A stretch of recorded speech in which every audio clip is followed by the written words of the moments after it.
Alrighty, how are you today? My name is Gabby, and I am your Vision Center Development Coach for your Walmart Vision Centers. I will be covering your interview today, so I really appreciate your time for today, and I just want to go over some questions. So I'm sure you have heard our motto of like we help people save money to live better, and that's something that we really stand behind on. So the main purpose today is to interview you and learn a little bit more about you and what are your experiences, arts, and skill. Normally, this interview takes a few minutes to an hour, but I will be mainly asking you about your experiences in both retail and medical setting, as well as your leadership and developing your team developing styles. So I'll start with my first question. Um, so tell me a little bit about what do you value most in a workplace environment? Yeah, of course. So some of the things I value are things like clarity, trust, and momentum. So kind of just some clear expectations, honest communications, and a culture where people actually move on ideas instead of just overthinking them. I really enjoy environments where excellence is the main standard, and that people aren't afraid to try, fail, and improve things fast. And so if the culture rewards the ownership and initiative, I'm all about that. Okay, that's awesome. That's actually you mentioned two of our our core sparks, which is integrity and striking for excellence. So that's a really good answer. So, what is something that you're most proud of you in your career so far?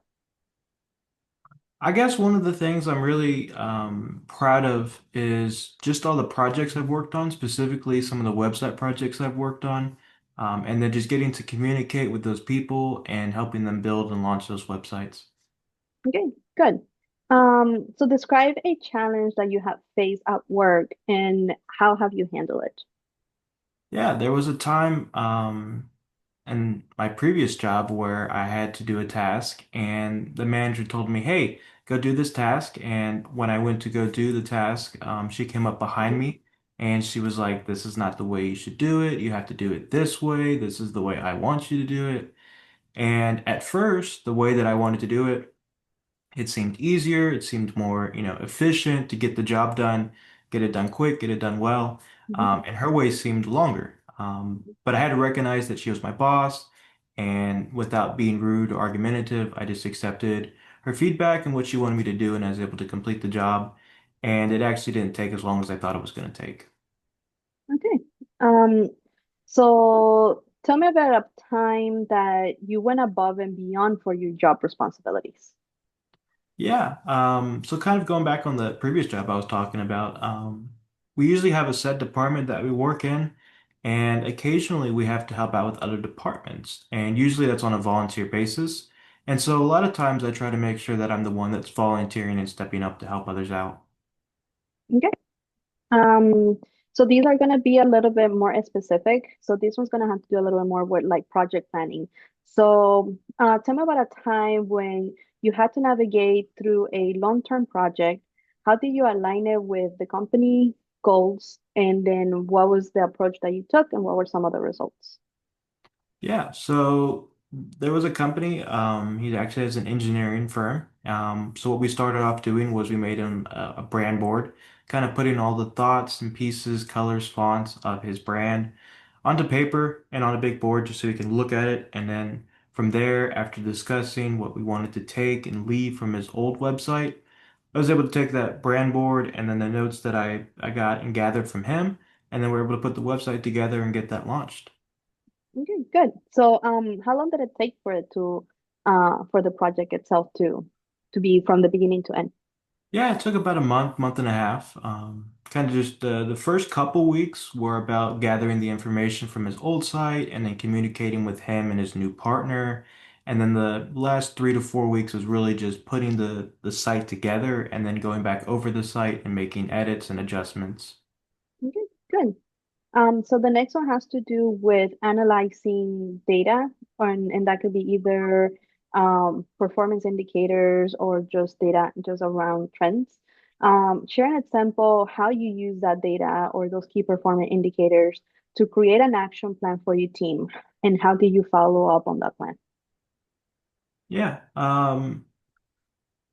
Let's see. I think one of the things that I've done is tracked engagement on a website, specifically the exit rate, so the exit rate percentage. Okay. And so one of the things that we did with my team was we looked at the different web pages and we looked at the exit rate percentage, and we had to figure out the key factors of why people were leaving the site either too quickly or what was making them stay on the website. Once we were able to identify those factors, we were able to edit the website, and then we were able to bring that percentage down to an average level. That way, people weren't leaving the site too quickly. Oh, that's really good. Okay, so the next one will be mainly on leadership. So can you provide an example of a time where you led a team through a significant company transformation or a project transformation? That's fine too. How did you gain the buy-in from your team and how do you help them sustain momentum? Yeah, this is actually really relevant for me. Just recently, we launched at the church I work at currently. We launched a new check-in software. I was the one that had to set it up technically, and I had to walk the team through the new software, how it works, and how it compares to the previous, and what the differences were. Once we established that and kind of the core concept of the check-in software, on Sunday when the kids came in to check in for church. I was there kind of just in the background facilitating and helping train one of our staff members to get adjusted to it. That way we're able to pass down that information for our volunteers to eventually be able to do and run the same process. Okay. I love that you work in a church. I remember when I saw your elevator speech, like that was really good. So I really love that momentum. Cool. So the next one has to do with communication. So tell me about a time where you have to cascade down communication from your organization, and then how do you adapted that message or you own that message as a leader, to then just cascade that down. So what were the results when you did that and how did that impact your team in the long term? Yeah, so this is kind of going back to that first job I was talking about. We had to prepare for our store's inventory. And so we had a checklist of things we had to do. Some of it was just simple chores like dusting and cleaning, and some of it was making sure that our product was organized in the back room or that it was on the floor as it should be. As a team leader, I had to take what the store manager wanted and pass down that information to my team and then to those who would do those certain jobs. Okay, good. And then my next question has to do with working with different teams that had different functions than Yeah. you. So share an experience where you had to influence another team without having any direct authority on them. What strategies do you use to for that to be effective? Yeah, I think the most common approach I take in this situation is kind of just finding the common ground. Mhm. Once everybody's on the common ground and they understand what this is and it's in a language everybody can understand, then it's able to kind of just cross communicate and effectively make that discussion. Okay, good.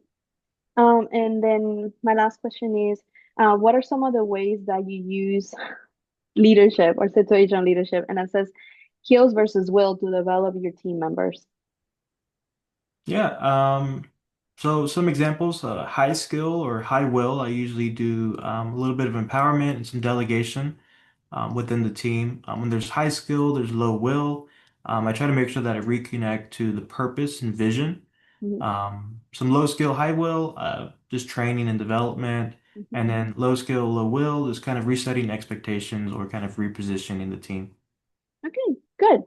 All right, so those are all the questions that I have for you today. What questions do you have for me? I don't think I have any. Well, wait, I got one. Okay. What's your favorite part about your job?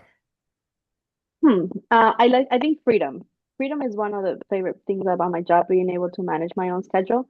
So that's something that we definitely try to give to everybody. So that's one of the main things that I like about Awesome. my job. Awesome. Yeah. Alrighty, so just to recap, today we went through, went over your skills and some of the experience that you have both on retail or medical settings, as well as your leadership style and team development. Normally, what happens next is that we will finalize all the interviews for the week. And if you're selected for this, we will be reaching out to you for a second interview with one of our market directors to just sign that off. And then, but everything else is good. It was really great talking to you, and I hope and you'll hear from us within a week. All right, sounds good. Thank you. Thank you.